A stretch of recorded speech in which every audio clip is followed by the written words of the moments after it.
What's up, sports fans, and welcome to the Sports Shack, hosted by Jay Kerr and myself, Buddy Burnz. Right now, we're going to get into one of the hottest topics floating around in the Sports Shack, and that's the Detroit Lions finally losing a game. Let's get to it. It's going to happen, right? Yeah, it's going to happen. I didn't think it was going to happen. You didn't think it was going to happen this week. I didn't think it was going to happen this week, but these guys they deserve to lose a game. Let's be honest. And you know what? They deserve to lose a game in which they were winning in, because they've pulled enough comebacks already for a lifetime. They were winning. They had like a 10-point lead at one point, and fuck. And they looked like they were going to cruise to an easy victory, and then they fucking basically just started shitting the bed. Yeah, dude.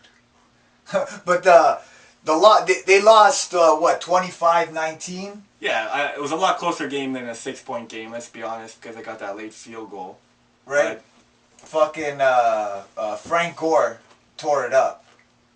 I mean, 147 yards, something like that. The thing is, he'd break through, he'd get to that secondary level, and he'd start smashing, the corners and the safeties. Those guys are left out there to tackle him, and they shouldn't be able to. And we gotta hand it to fucking the 49ers defense.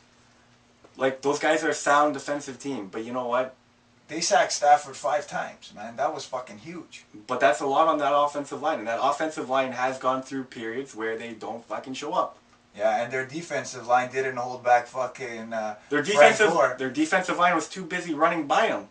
You know what I mean? Like, these guys, they needed this. They need to fall back to earth. Their defensive line kept rushing the quarterback. Finally, somebody can run on you. You better fucking fill your gaps. Linebackers better fill your gaps. You guys can't blitz all the time. But it's good. It's good for you to get into a brawl every once in a while and not win the fight. You know what I mean? Get a little nosebleed, a little scar. Well, we talked about Alex Smith in San Fran about this is basically his last year. If he doesn't do anything this year, he's gone. Oh, He'll fuck. probably be out of the league. He looks like he's been doing fucking some shit, now buddy. he looks like what's their record? 5-1. And they're first in the NFC. That's fucking pretty good, man. Well, they're second. They're a game back at Green Bay.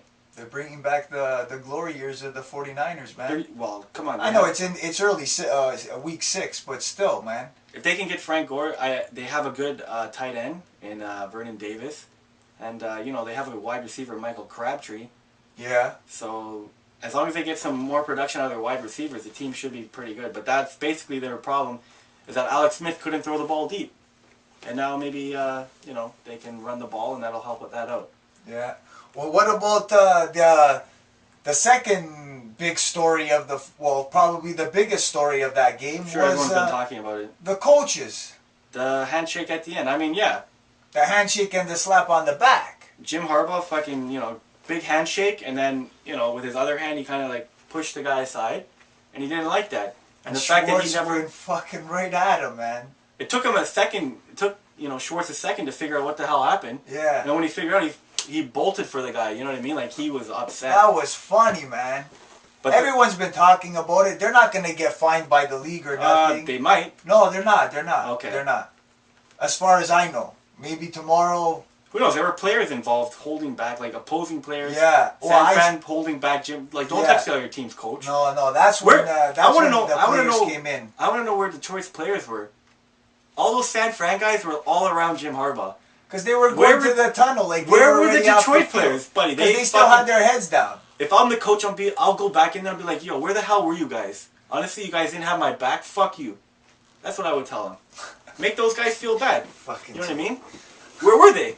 That's their coach, and he's basically getting bum rushed by fucking 400 pounds. Because he's ready to take on the fucking 49ers your player should be himself. there. That's a trooper. Exactly. He's a fighter. Where's the rest of your team? Those guys aren't fighters. I don't like that.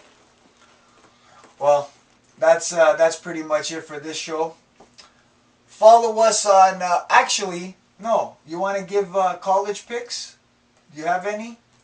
Next week, I don't know. Next week is kind of hard. We're looking at some games right now. We see maybe UCLA's on the road against Arizona. I don't see how they can win on the road. But you know what? We've been talking about the best teams covering like week in and week out. Do you know that like the best teams were like 17-1-1 against the spread like 2 weeks ago? And last week, all the big teams won. LSU, Alabama, Boise crushed fucking by like 50. Indiana crushed. I know, and like these spreads are like, what, 20, 22, 19, 40, 16? 40. 40? Indiana had Wisconsin was minus 40 against Indiana, and they were like up 40 at half. Dude. And they were up 40 at How half. are you going to touch that game?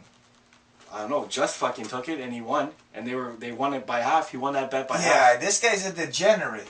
But I'm just saying, like we said, honestly, keep betting, and I think we have to call that play off. We cannot keep betting. The spreads are getting ridiculous. Alabama's minus 28 against Tennessee. Tennessee's a legitimate team. You got Oklahoma versus Texas Tech. Texas Tech's a big team. That's 60,000 kids go to that school. Hundreds of millions of dollars are spent on that fucking football program. And they're plus 28 against Oklahoma. These spreads are getting ridiculous. Yeah, buddy. That just goes to tell you how much money fucking is laid in this fucking... I don't even want to know what... college fucking... I don't even want to know what Wisconsin is fucking next week either. They got to be like minus 35. These spreads... This can't keep happening. This can't keep going on. But with that said... You're losing your mind. We can't fucking bet against them. You can't bet against these teams. They're smashing everybody. You can't bet on them. You can't bet against them. Hopefully, we're going to lay off this week on a lot of those big teams. Hopefully, some of them don't cover, and maybe next week, 2 weeks from now, the spreads start going down. Yeah, we need to get some fucking readjustment here. It's like gas prices, you know what I mean? Yeah, like these prices are too high. Bookies just keep fucking putting that price higher and higher because they keep covering. And people keep on biting. People keep biting. They're getting smashed in college football. You know what I mean? Okay, now we can end it because fuck, Jay just gave you that little tip. Yeah. Maybe you guys back off on those big spreads on those teams now. You heard it from Jay. Follow us on Facebook and Twitter. And check out our website, www.thesportsshack.ca. We say it, we play it. Later.